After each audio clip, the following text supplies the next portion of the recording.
queridos irmãos, boa noite. Que a paz do Mestre Jesus esteja aí nos nossos corações, nos amparando, nos inspirando em mais uma noite de estudo. Hoje nós trazemos a lição de número 18. Joana de Ângeles intitulou essa lição A Conspiração do Silêncio. É uma lição que vai nos advertir quanto ao processo natural que todos nós devemos entender, compreender, que é a imortalidade da alma. Ela traz esse tema sob o aspecto da libertação das nossas dores, das nossas dificuldades, do quão importante nós entendermos, compreendermos a imortalidade da alma e a necessidade que temos de viver como espíritos imortais. A lição é belíssima, ela vem iniciando, falando do quão isso foi negado durante muito tempo na história da humanidade. Ela fala que isso ficava no campo dos mistérios, depois se tornou alvo de perseguições, e que a doutrina espírita, ela descortina para a gente com clareza, com propriedade, de forma racional, a imortalidade da alma. E nisso que a doutrina espírita traz para nós, para a humanidade, essa verdade, as coisas mudam do ponto de vista de quem aceita e de quem compreende. Então, quando ela fala da necessidade que nós temos de nos colocarmos ante a vida como espíritos imortais que somos, ela descortina para a gente a importância da nossa prática cristã de vivência no envolvimento das pessoas que convivem conosco. Porque, meus irmãos, a dor, ela é a nossa companheira. E ela vai atingir a todos nós no processo em que nos encontramos. Isso é da nossa trajetória. A forma como a gente vive essa dor, a forma como a gente passa pelas nossas dificuldades, testifica a nossa fé.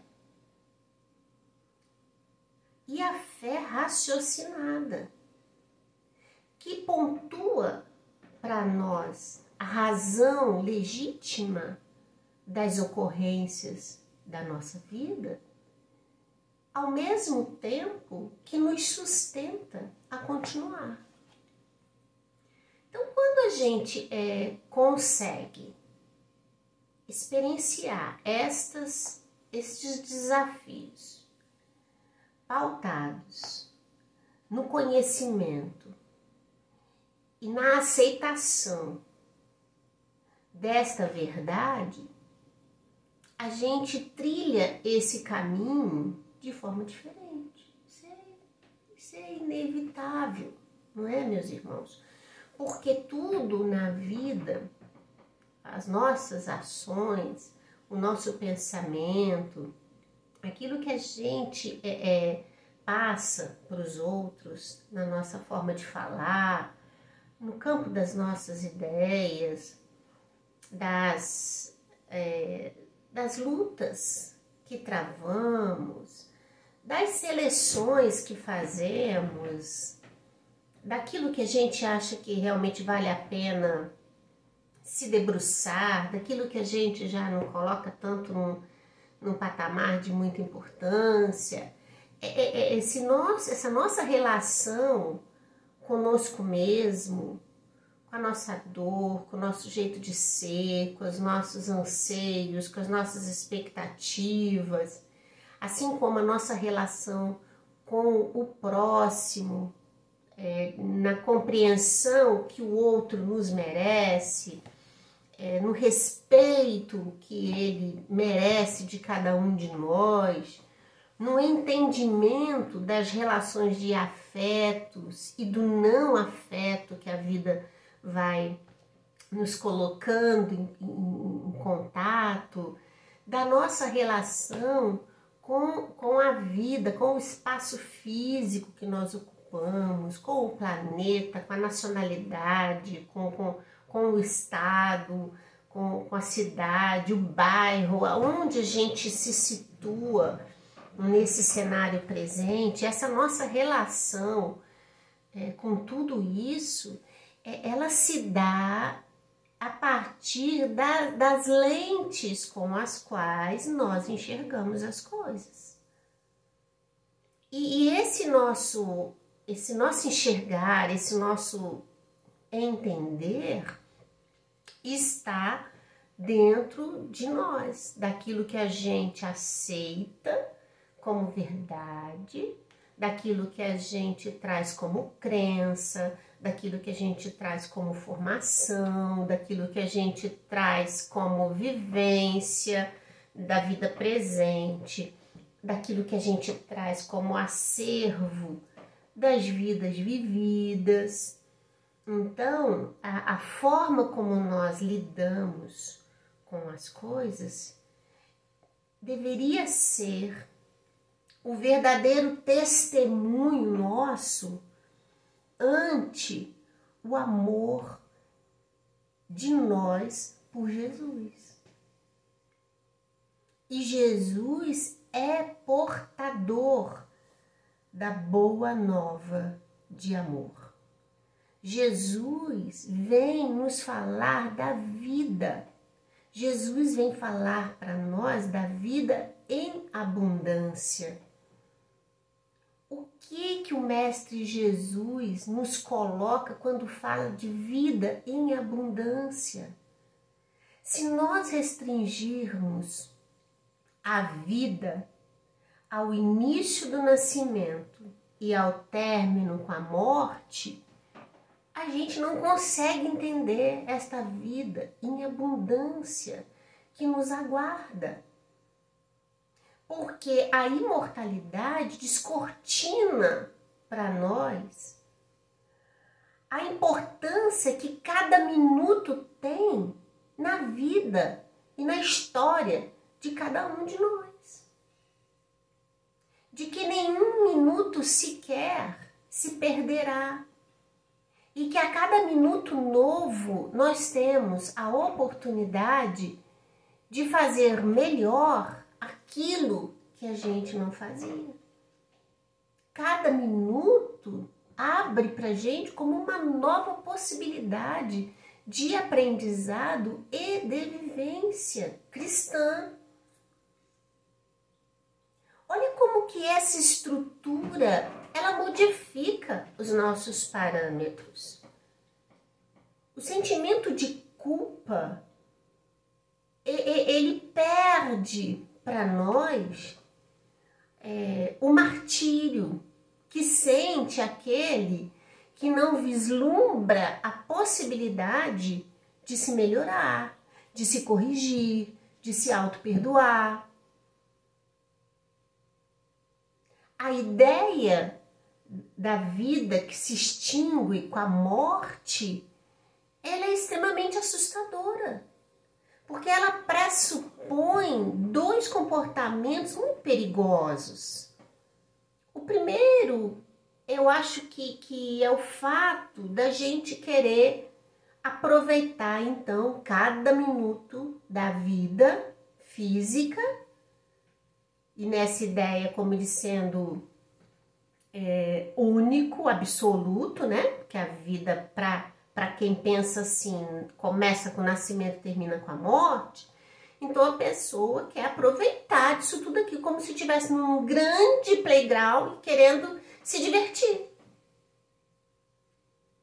como se tivesse em férias, querendo aproveitar de tudo que a vida física traz. E a vida física já é excitante por natureza, porque somos espíritos ainda muito imperfeitos. Então, as coisas do mundo físico nos excitam os sentidos. Para aquele que não vê vida após a morte, entende, faz a leitura de que não pode perder tempo. Então, vai querer gozar de todas as benesses que a vida física traz. Esse é um aspecto, assim, grave do ponto de vista de construção da ideia do ser imortal. Porque tira da gente, que assim pensa, a preocupação com o dia seguinte. Então, eu vou viver tudo que eu tenho e o que a vida pode me oferecer. A partir daí demanda uma série de dores, com certeza, né? Porque a pessoa percebe que a muitos é dado muito, a poucos, a outros muito pouco, e gera-se uma inconformação, uma sensação de privilégios, né? É desconfortante demais quando você não consegue entender essas coisas. O outro aspecto muito doloroso para quem não entende que a morte não existe é o fato de que a vida ela vai por si só, sendo o indivíduo portador dessa ideia ou não, ela vai trazer aquelas experiências cujo aprendizado precisa ser estruturado.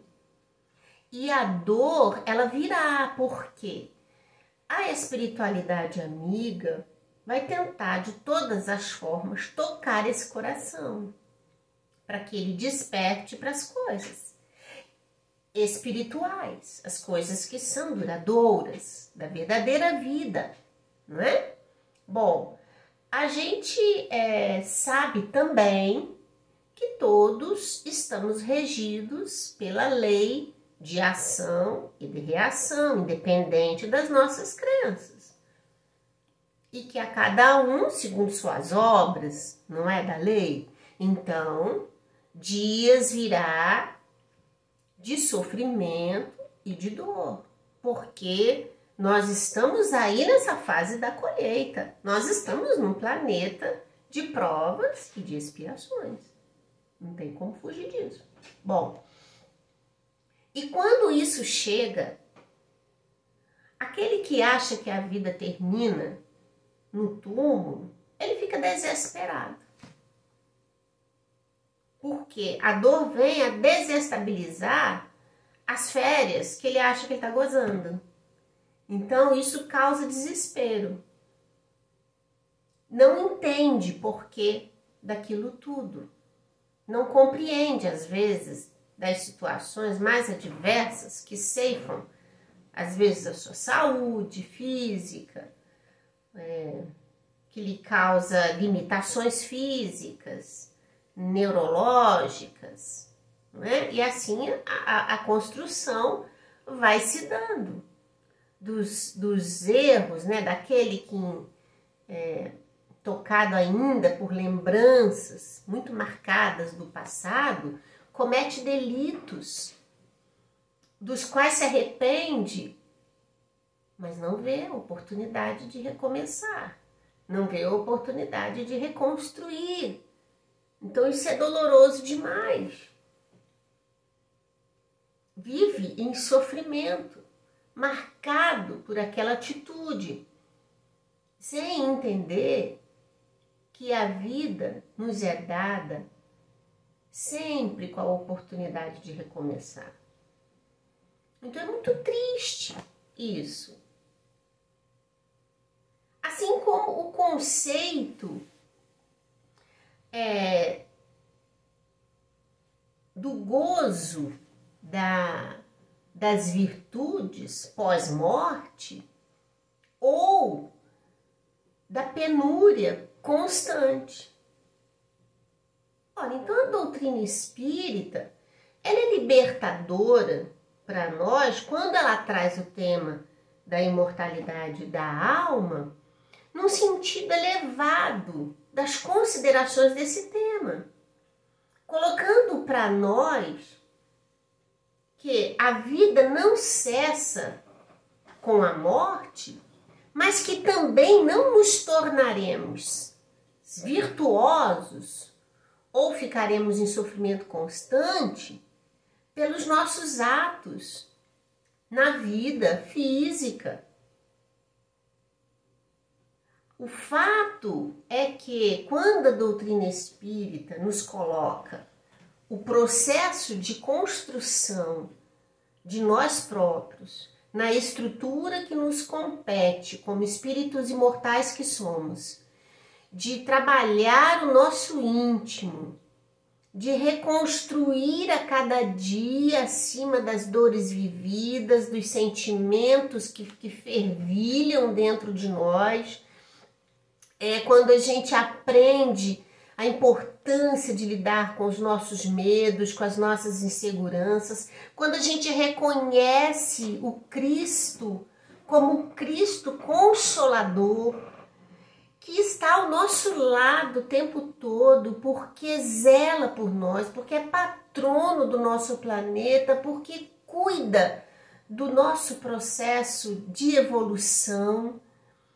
Quando isso tudo vem para nós e a gente entende que a morte é apenas uma passagem momentânea para a verdadeira vida e que pós-morte nós continuamos com a estrutura psíquica, com a nossa individualidade preservada, isso é para nós motivo de mudança de paradigma ante as coisas da vida.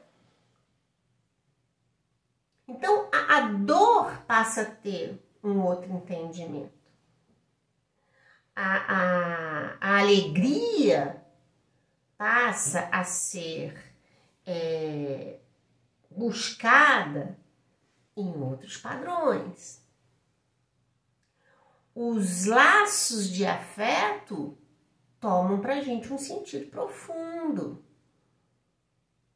As pessoas com as quais nós convivemos passam a ter um papel importante na nossa vida, sejam eles pessoas queridas ou não, porque a gente entende a importância de cada um deles na construção da nossa individualidade. A gente passa a entender por que a saúde física às vezes nos falta. A gente passa a entender por que às vezes nos falta o de comer. A gente passa a entender por que para uns a vida material está em abundância.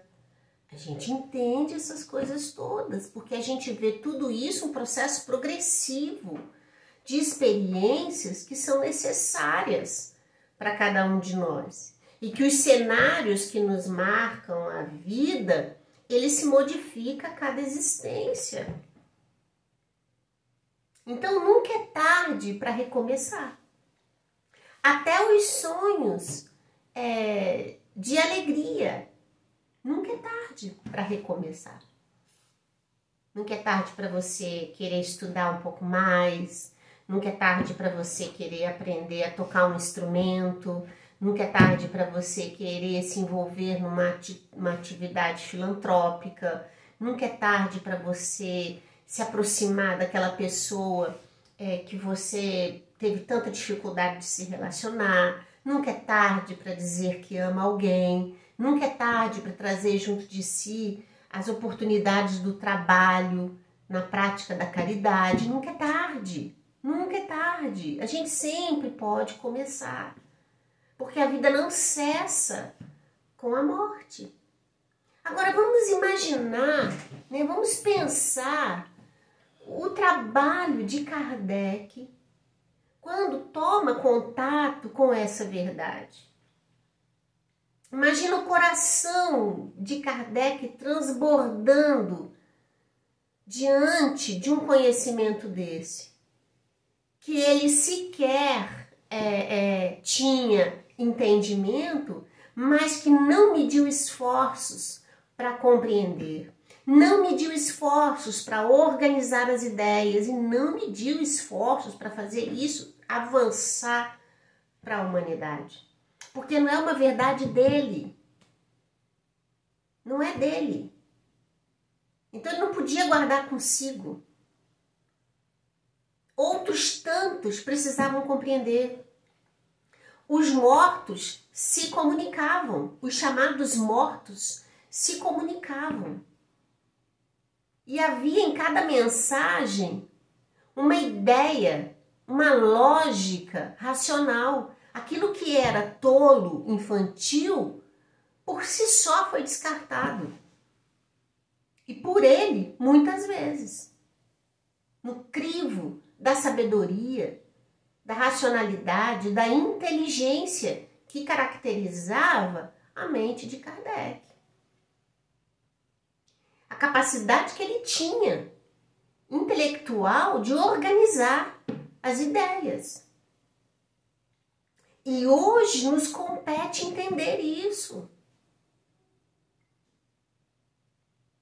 Hoje nos compete compreender isso, só compreender. Eu me emociono aqui, tô lembrando, quando saiu o filme Kardec, eu convidei a mamãe para ir comigo assistir no cinema. A mamãe não gostava muito de cinema, né? Não saía, a mamãe só estava dentro de casa, ia para o centro, do centro para casa. E aí eu falei com ela que ela tinha que me acompanhar. Ela, que seu marido. Eu falei, não, ele não quer ir, vamos comigo, eu queria tanto que ela visse. E aí fomos assistir, chegamos lá no cinema, parecia até reunião mediúnica, estava cheio de irmãos da seara espírita, né, do trabalho, tinha irmãos da fraternal, de outras casas espíritas, foi um reencontro afetuoso. E aí nós fomos assistir, ficamos lá, nós duas, assistindo o filme. E ao final do filme, ela virou para mim e falou assim, nossa, olha o trabalho que ele teve para poder preparar o livro, né, organizar a doutrina, olha tudo que ele enfrentou. Ela falou assim, é só pra gente, né, Kátia, só resta estudar. Pra gente é só ler e estudar, né? E ela falou uma verdade, eu falei, verdade, mãe. Pra gente só estudar. Mas a gente, desculpa, meus irmãos, a emoção. Vamos voltar aqui. Mas a gente precisa se debruçar sobre doutrina espírita para a gente compreender essas coisas do ponto de vista da razão. Mas é necessário, ao mesmo tempo, que a gente traga para essa estrutura Jesus nos nossos corações. Porque a doutrina espírita, ela vem reforçar nos nossos corações o papel de Jesus. A doutrina espírita, ela traz para a gente a mensagem de libertação que Jesus foi portador. E que naquela época ele não podia nos dizer com a clareza que depois a codificação nos traz. Então, quando a gente fala em doutrina espírita, a gente está falando do Cristo. Porque a mensagem nossa do ser imortal é um ser que está em constante processo de transformação moral. O verdadeiro espírita se reconhece pelo esforço, né, que ele emprega em vencer suas más inclinações. E essa construção não tem outro caminho que não seja Jesus Cristo.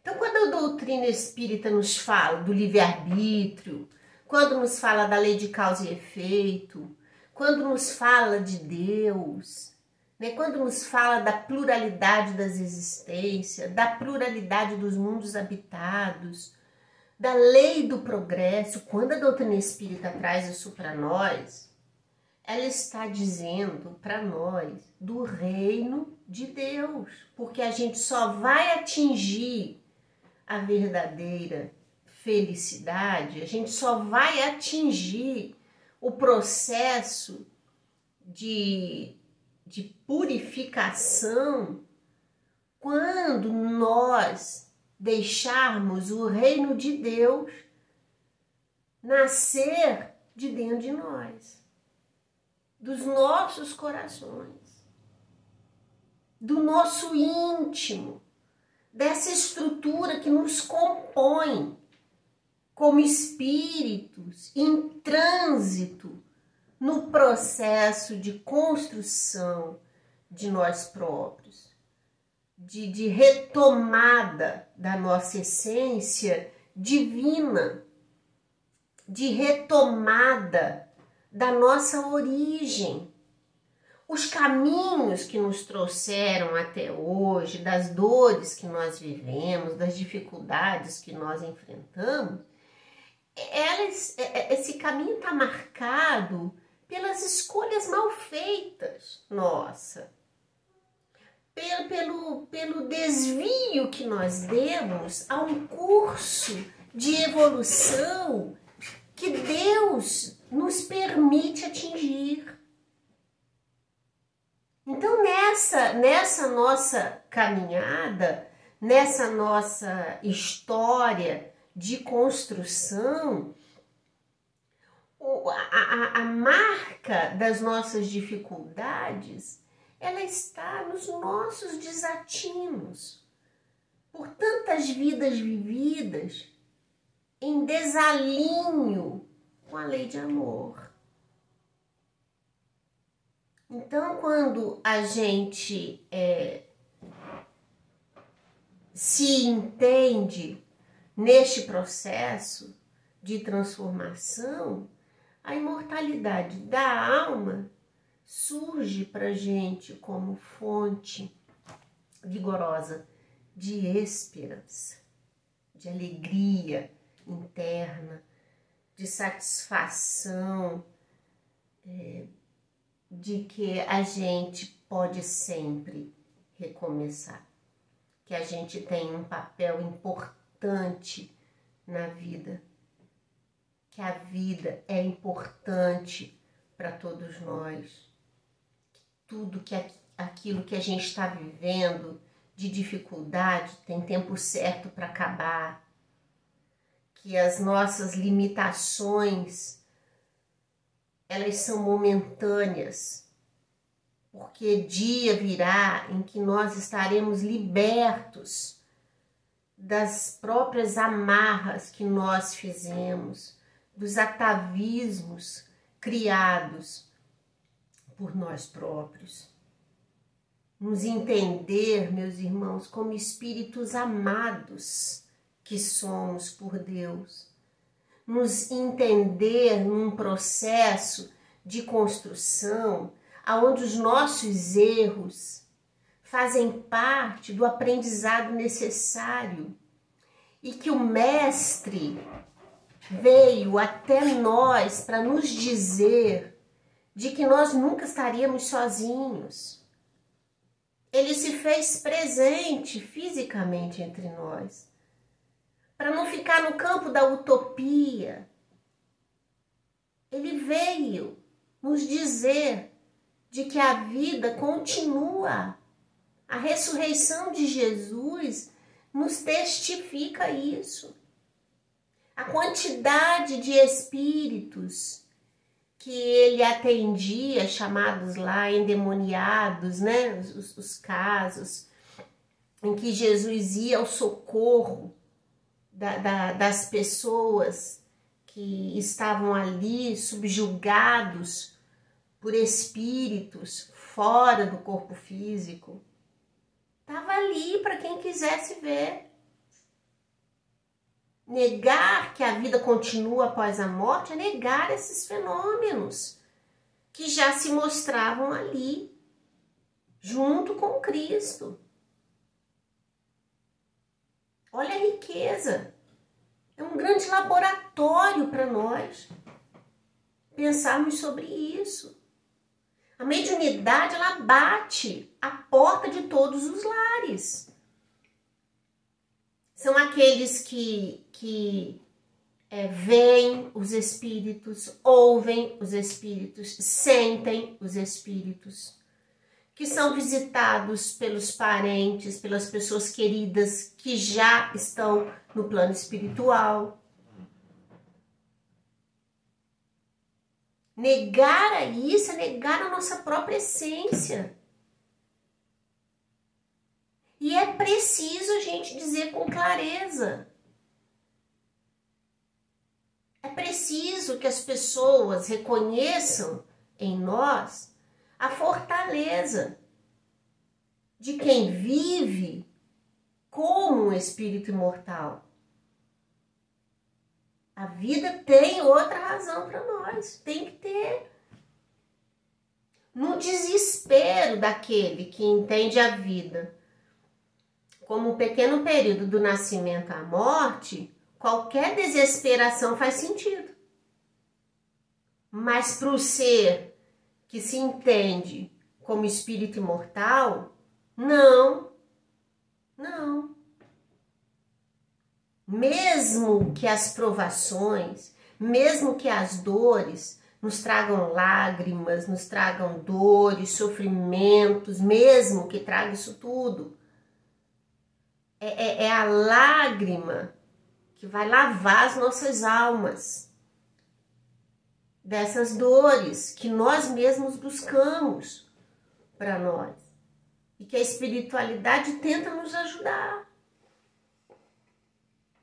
Imagine quantos irmãos no plano espiritual sofrem pelas nossas indiferenças às coisas espirituais.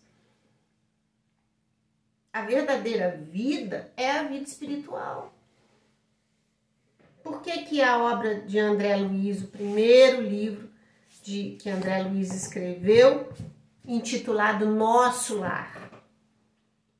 Olha o título dessa obra, é Nosso Lar, onde ele descreve o mundo espiritual, num nível de detalhes enriquecedor para nós. Para quem não leu o livro, é interessante ler, compreender. Para quem não sabe, Haroldo Dutra Dias está preparando, né? Ele toda quinta-feira ele comenta o capítulo do livro Nosso Lar. É proposta do Haroldo estudar toda a obra de André Luiz. Que às vezes a gente quer ler determinadas obras e acha difícil compreender. Então ele está se dispondo a esse trabalho. Toda quinta-feira tem no YouTube, para quem já perdeu, porque já está avançadinho o estudo, né?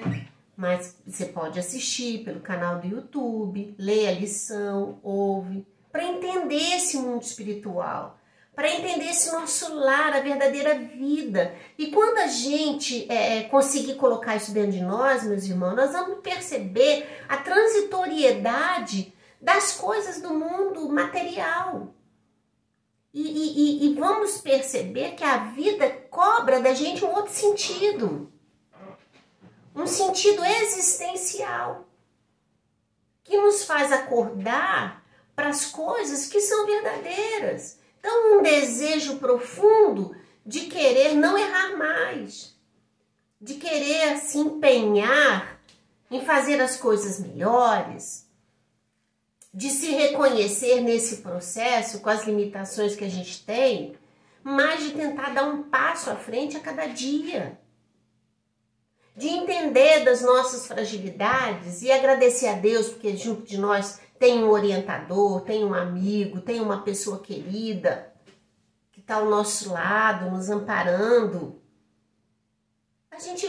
a vida vai trazendo para a gente experiências de aprendizado, do qual a gente não pode se furtar. Toda pessoa tem um papel importante na vida de nós. É um espírito querido que vem até nós a nos ajudar.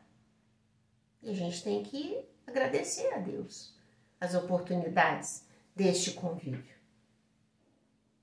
Joana diz assim num dos parágrafos: coube ao Espiritismo o elevado mistério de desvelar a imortalidade da alma, tornando-a anelada e oferecendo diretrizes seguras para a conquista dos benefícios dela advindos durante a existência planetária. Para ninguém que reconhece a imortalidade da alma, a vida tem a mesma proporção, não é?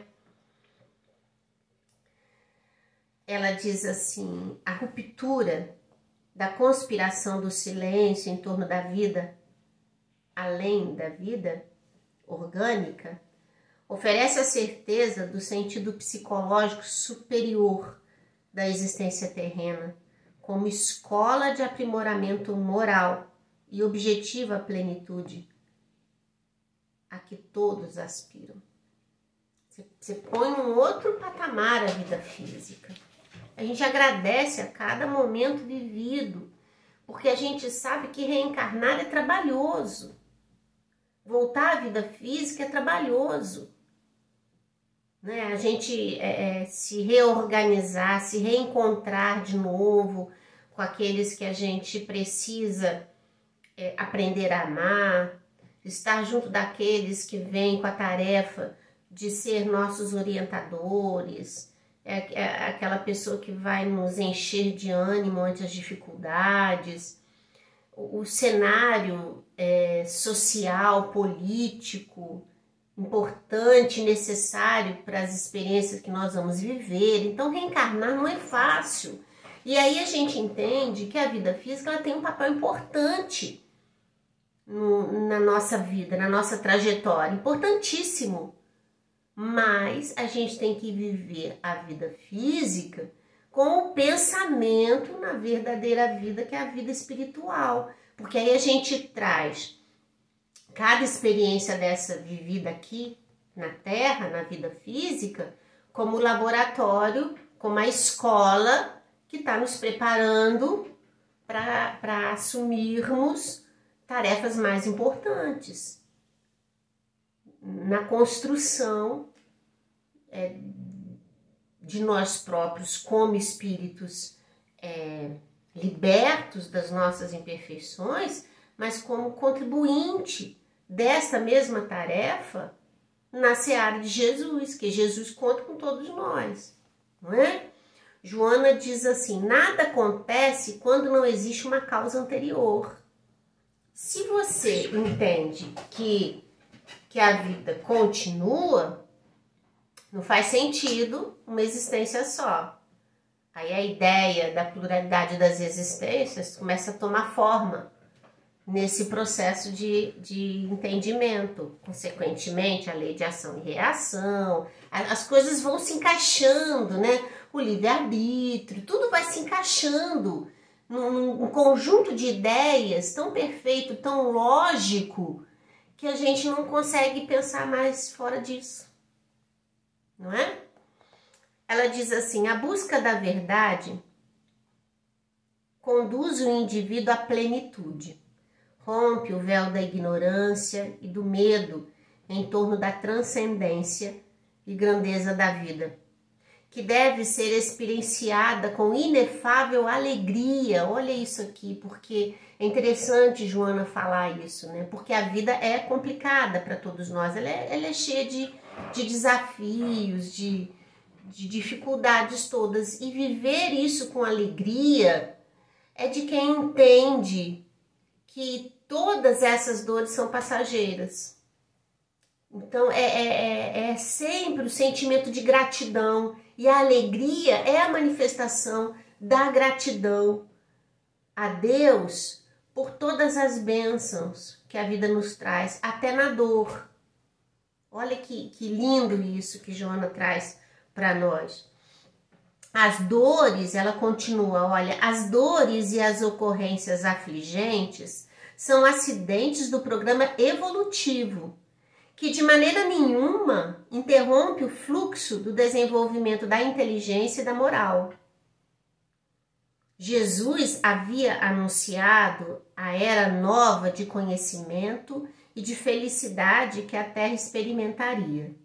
Assim, pois, são estes os dias anunciados, graças ao Consolador, que lhe veio repetir os ensinamentos e dizer coisas novas que no seu tempo não podiam ser reveladas, por falta de entendimento científico em torno da existência, assim como das leis universais. Aqui ela está falando do papel do Espiritismo. Que Jesus falou que nos enviaria um outro Consolador, e veio a doutrina espírita.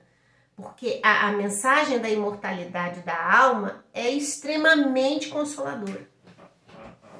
Ela vislumbra para a gente esperança, vontade de continuar, de retomar, de fazer melhor, de amar, de se sentir amado. Olha como que é lindo isso tudo, não é?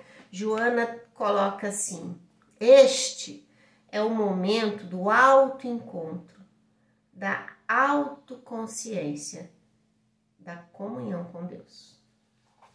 A mensagem hoje da irmã Joana é uma mensagem de esperança para dias tão difíceis como nós estamos vivendo. Na prece que nós temos que sempre endereçar a todos os irmãos que vivem perambulando por esse mundo sem esperança. Para aqueles que perderam seus entes queridos aí pela doença, nesse momento difícil de reparação da humanidade, de construção de um período novo na Terra, é preciso orar por todos esses, dizer para eles que a morte é apenas uma passagem. Eu fico me lembrando do quão consoladora é a mensagem da imortalidade, do qual Chico Xavier foi portador. Não é, meus irmãos? Quantas mães procuraram o Chico na esperança de ouvir uma palavra do filho amado que tinha ido. Muitas delas sequer acreditavam, muitas delas foram lá na desconfiança íntima, mas na esperança enorme do amor que une uma mãe e um filho, na esperança enorme de ouvir de novo aquelas palavras que saem da boca do filho e que a gente identifica só de ouvir. A gente sabe, esse é meu filho que está falando, não é? É essa mensagem que a imortalidade traz. Quantas saíram dali transformadas? Quantas tiveram força para continuar a vida? Quantas tiveram a esperança de que um dia estariam de novo frente a frente ao Filho amado? Olha se essa mensagem não é uma mensagem de esperança e de libertação. Então, quando a Joana fala do silêncio, Joana está dizendo assim, mas é preciso então que a humanidade entenda que a morte, ela é apenas um estado para se viver a verdadeira vida. É só uma passagem, que a vida continua, que é vida em abundância e que o amor há de nos reunir novamente. Porque a gente apenas está viajando, somos viajores. nessa grande jornada da evolução espiritual. Que Deus possa, meus irmãos, abençoar vocês, seus corações, que Jesus possa ser o alento para as suas dores, que vocês consigam acordar no dia seguinte com novas esperanças, que as horas difíceis sejam entendidas como passageiras, que a oração sirva sempre para trazer seu coração próximo a Deus, que é sempre por nós a todo instante. Que Deus os abençoe. Recebam do meu coração todo o meu amor, o meu desejo de que vocês sejam felizes, trabalhadores na seara, e que a vida de vocês, assim como a minha, possa testificar o amor de Jesus. Muita paz. Até semana que vem.